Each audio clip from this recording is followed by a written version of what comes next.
Friends, we are done here with qualifying on Saturday at Road America with the NTT IndyCar Series. We spent the month of May talking about Be the One, the American Legion's suicide prevention campaign for military veterans here. Part of that also with our young friend Linus Lundqvist representing the team. Had a brutal month of May, a crash. Detroit last weekend wasn't great for him. Admittedly, there's some question marks. Now what do we have? We do indeed have Linus saying, in the racing sense, I'm going to be the one, as in P1. Pole position for the 2022 Indy NXT champion from Sweden. Fantastic performance by him and that number 8 Chip Ganassi Racing Honda team. Had a crazy qualifying session. We're going to speak to a couple of good friends here in a moment about their days, but Tire Field spent all the stages with Firestone qualifying except for the Fast 6 on wet tires. Moved over to the slicks, the faster alternate tires here to close the Fast 6. Track was improving, certainly had a single dry line, and this is how we played out the top 6 order indeed, where lap by lap the track got better, track got faster. Time that Linus put in shot him to P1, right moments after, with Joseph Newgarden crashing hard. Fortunately, it looked like he was okay, but the right side of his car worn out, unfortunately. Nonetheless, with that crash, we brought an end to qualifying. Linus sealed into P1. Why does this pole position matter so much for Linus? This rookie season of his, it has had its ups and downs. He stood on the podium once already, which has been fantastic, but not enough of those days at a Chip Ganassi Racing. The kind of things they're looking for performance-wise, haven't been able to hit all of those marks yet. That's why being able to be on pole position here is so important. Able to quiet a bit of that down. Confidence is the thing that Linus is always working on to maintain. Can dip a little bit, and this is where a pole position like this, Chip Ganassi right there in the pit box. So happy, congratulating him and the team. Great race engineer Brad Goldberg. Just a big movement here in terms of stability, and okay, exhale, the kid's back on track. Obviously, we have to get a race done tomorrow. Hopefully, things work out well for him, but hoping his name is not part of silly season conversations in terms of questions of long-term stability with the team. So that's why that is super important. Hey, we're going to talk to a couple of people here. It seems like it's a bit of a Ganassi party, but indeed they did rock qualifying. So congratulations to Linus. Let's talk to his teammate, Marcus Armstrong, who you would think would be super stoked for starting right up front with him, but he's a quirky little Kiwi and we love him. But let's hear from our guy, Marcus Armstrong. Great result and still a little bit pissed. The hallmark of a driver who wants more. Marcus Armstrong, so you had your breakthrough result last weekend in Detroit. Yep. Not as if you hadn't driven well beforehand, but the finishing result was phenomenal. Here, vying for pole didn't exactly happen. And so instead of seeing it like me, where I'm like, hey, this is a great week-to-week progression, you're not fully satisfied. Tell us about that. No, well, firstly, congrats to Linus, because he did his lap when he should have done the lap.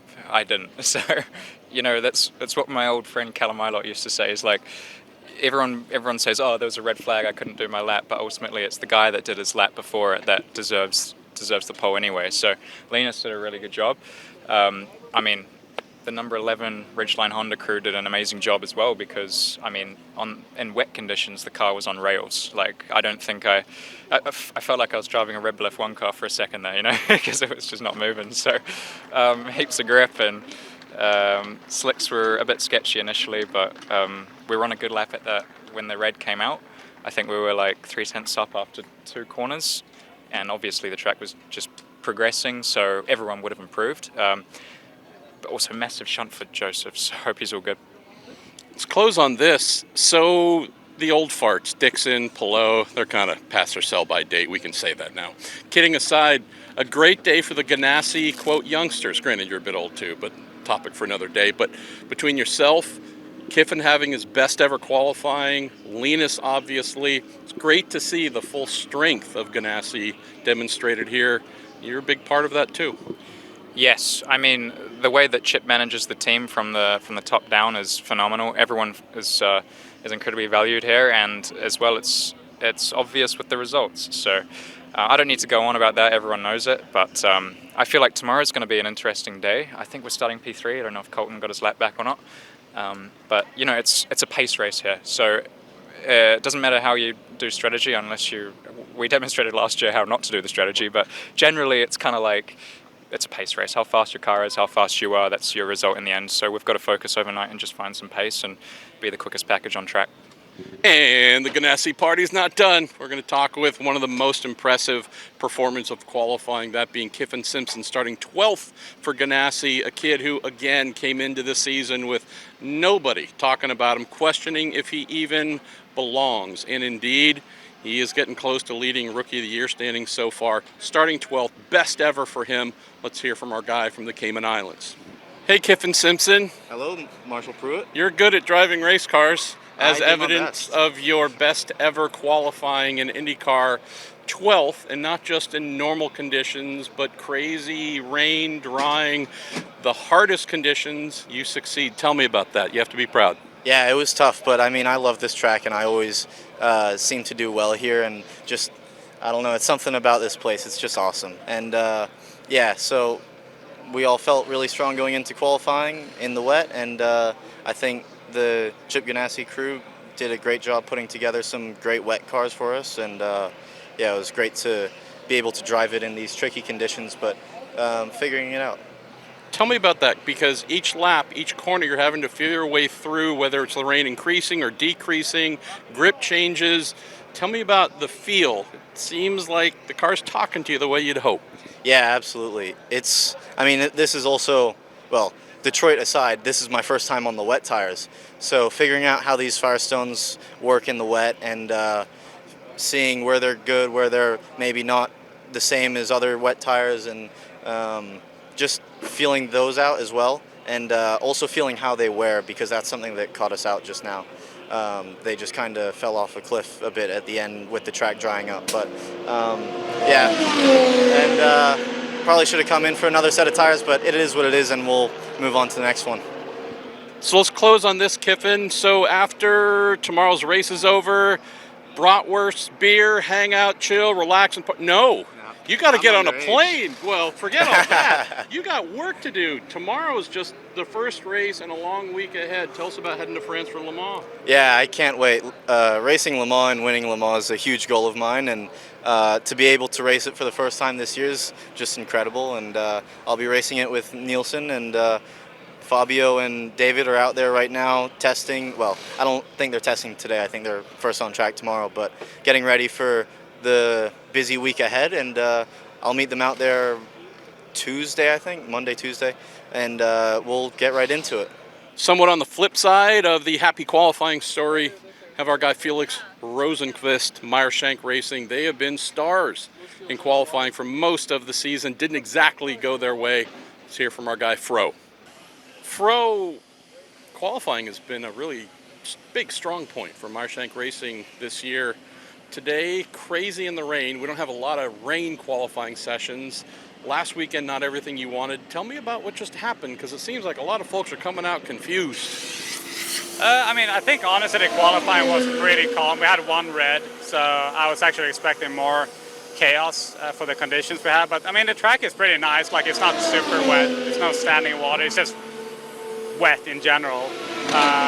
It seemed like it was drying quite a lot just from cars running at it, and I made a mistake on we had a red flag, and we had one go at it, and I locked up into 5, unfortunately, and you know, from there on it was kind of game over. So yeah, tough one. I think we had the speed, so it sucks, but we'll just have to find a way forward tomorrow.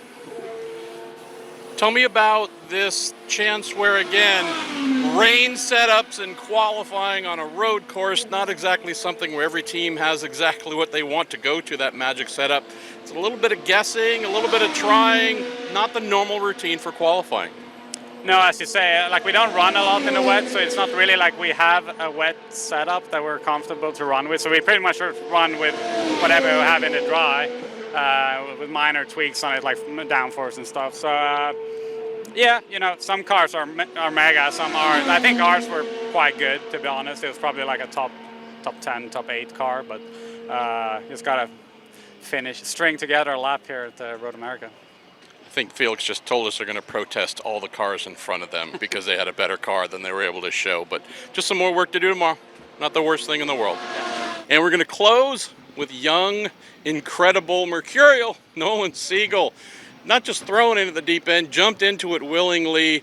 I think he did incredibly well in qualifying. Never been in IndyCar in the rain. Just apply the word never to everything, and this kid's jumping in, and I think doing really well. So let's hear from our guy. Close our Saturday qualifying report, end-of-day report here, all brought to you by Radical, our guy Nolan Siegel. Nolan Siegel, this has been a 24 hours filled with adjustments for you. Tell me about going out and qualifying in the rain for the first time in a car you still barely know. Yeah, it was tough. It's a tough situation, but I think everyone's handled it well. I think tomorrow is going to be dry, so we survived the day today. I still learned a lot. Learned a lot about driving the IndyCar in the wet. Learned the Firestone wet tire, and we're getting better every session, and that's all you can really ask for. And I think that in the dry, once now that I have some laps, I think that we're going to come out stronger tomorrow, and I think that we can have a solid mid-pack fight tomorrow. I truly do. So I think that would be a really nice thing to have happen. Two more quick things for you. The amount of love you've been getting of fans cheering, saying go get them. You haven't done a lot of IndyCar races yet. Your name isn't as big as a lot of drivers here, but you're getting a lot of love. Tell me about that. Yeah, it's great. It's really nice to see, and Indy was obviously a tough weekend, but there was a lot of support that poured in after qualifying in Indy, and it's great. I've been in the series for a long time, and gone up through all the ranks, and been around this paddock for a long time. So it's nice to have it be such a friendly environment. Last thing for you. So the average person would run away from something like this, just jump right in and go. You're a gamer, though. That's one of the things I appreciate about you as well. Tell us about that, because this is a big challenge, a steep challenge. You're not shying away from it. No, and nothing about this sport is easy. And I think you learn a lot from these difficult situations, and this is a great opportunity. It is a difficult situation just in that, there was so little time to prepare for it. But I think that down the road, I'm going to look back on this and, feel like I learned a huge amount and feel like it was absolutely worth doing.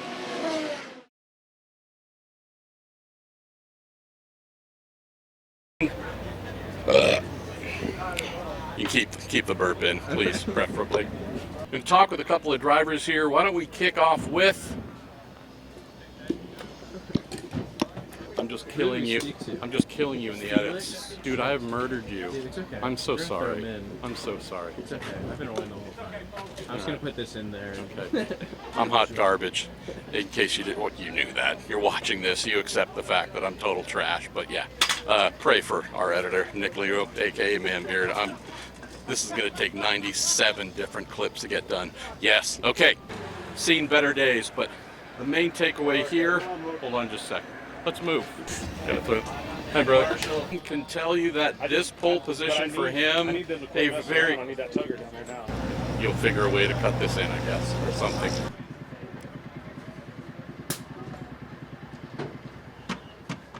Subscribe to Racer and save 24% off the cover price. You'll get the print and digital editions with an issue archive through 2012.